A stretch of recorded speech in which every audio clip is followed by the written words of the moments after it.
Afternoon, and welcome to the Division III April webinar, where we'll be reviewing findings from the 2022 Division III membership survey. My name is Eric Hartung, Associate Director of Division III Governance, and I'll be your presenter and host for today's webinar.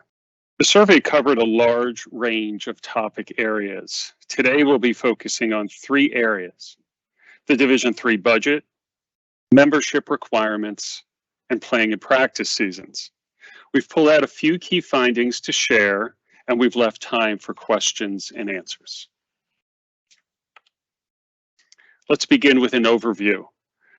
An institutional and conference office response was solicited from 438 member institutions and 43 multi-sport conferences.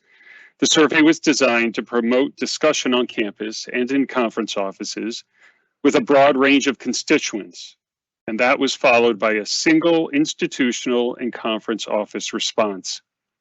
We're pleased to report an 83% response rate from institutions and a 100% response rate from conference offices.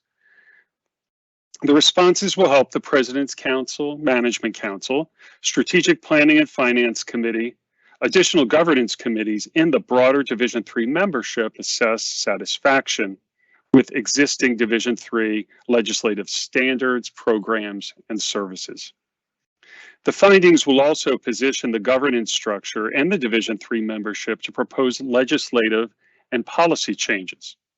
To that end, each of these councils, committees, and other groups have received reports of relevant findings to help guide their work now and in the upcoming months. The membership has been notified that the reports have been posted on ncaa.org. We'll begin with key findings related to the Division III budget.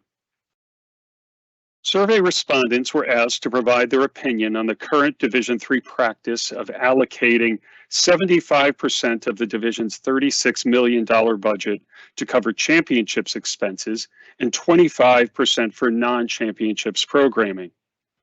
Findings reveal alignment between institutions and conferences, with slightly more than half of each group indicating a desire to allocate more to championships. Institutions and conference offices were asked to prioritize the division's non-championships programs.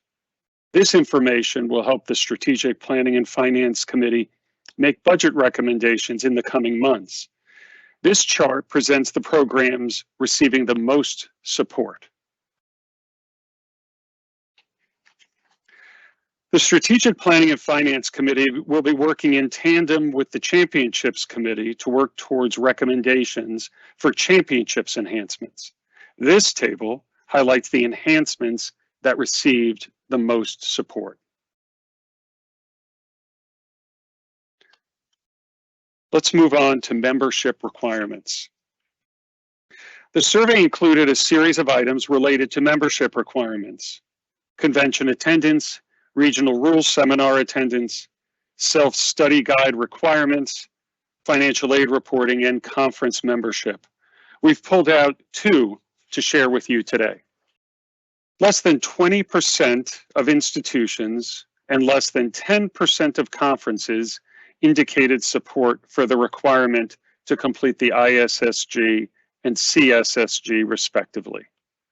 This information has already been shared with the membership committee to consider a recommendation.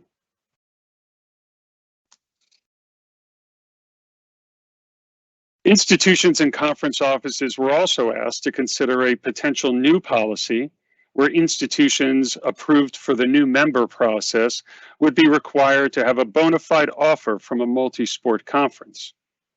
10% or less of institutions and conference offices disagree with this. This has been shared with the membership committee as well. Let's turn to playing and practice seasons. In this section, respondents were asked about a number of policies ranging from out-of-season activities to contest limits. We've pulled out two key findings related to defining the playing season to share with you today.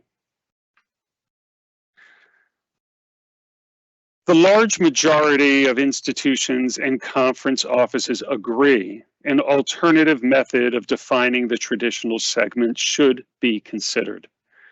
This information is in the hands of the Interpretations and Legislation Committee as they consider recommendations. The findings reveal alignment between institutions and conference offices when it comes to the non-traditional segment. Approximately half indicated the structure is too restrictive, and half indicated it's about right. Again, the Interpretations and Legislation Committee will use this information as they continue their work in the coming weeks and months.